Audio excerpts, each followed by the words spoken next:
외환시장 움직임 살펴보겠습니다. 대신경제연구소 최종석 선임연구원 연결되어 있습니다. 안녕하세요. 네, 안녕하십니까.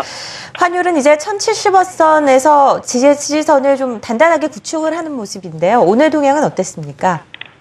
네, 금일 원달러 환율은 연준 고위 관계자들의 테이퍼링 조기 실시 가능성 언급에 따른 글로벌 달러화 강세 영향으로 전 거래일 종가 대비 60전 오른 1072원의 거래를 시작했습니다. 외국인의 국내 주식 순매도가 지속되는 가운데 수입업체의 결제 수요와 일부 은행권의 신규 롱포지션 구축 등의 영향으로 장 초반 원달러 환율은 1074원선까지 고점을 높였습니다.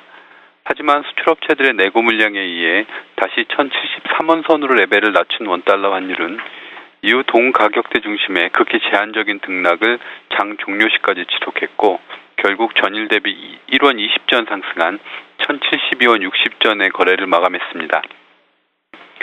우리 시간으로 14일 자정 자넷 옐런 차기 연준 의장 지명자에 대한 인준 청문회가 열리게 되는데요. 미 연준의 수장이 양적 완화에 대해 어떤 견해를 가지고 있는지 가늠해 볼 수 있는 중요한 이벤트이기 때문에 시장의 이목이 집중되고 있습니다. 이번 청문회에서 시장이 주목하는 것은 미 연준 내에서도 대표적인 비둘기파로 알려진 옐런 지명자가 테이퍼링 실시를 시사할 것인가 하는 부분입니다. 현재 공화당 일부 의원들은 자넷 옐런 지명자에 대해 반대 입장을 보이고 있는데요. 이들은 과연 양적 완화가 미 경제 회복에 기여하고 있는지 그리고 인플레이션 등의 양적 완화 부작용에 대한 날카로운 질문을 던질 것으로 예상됩니다.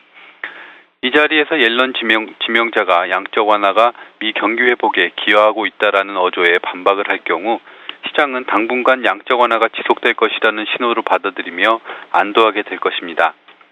다만 미 연준은 자산 매입이 정해진 수순에 의해 행해지는 것이 아니고 경제 회복 여부에 따라 결정될 문제라는 입장을 지속해온 만큼 옐런 지명자 역시 이 같은 맥락에서 원론적인 의견만을 개진하는 수준에서 청문회를 마무리할 가능성이 매우 높다는 판단입니다. 이번 주는 미국의 경제 지표보다는 14일 예정된 자넷 옐런 차기 연준 의장 지명자에 대한 청문회에 시장의 이목이 집중될 것으로 보이는데요.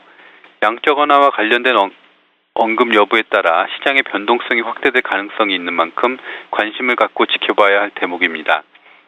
국내 수급 상황은 대규모 경상수지 흑자와 풍부한 대기 내구 물량 등으로 달러 공급 물량이 만만치 않은 가운데 이달 초부터 국내 주식 순매도를 지속한 외국인이 순매도 기조를 유지하고 있는 것은 원달러 환율의 부담 요인이 될 것입니다.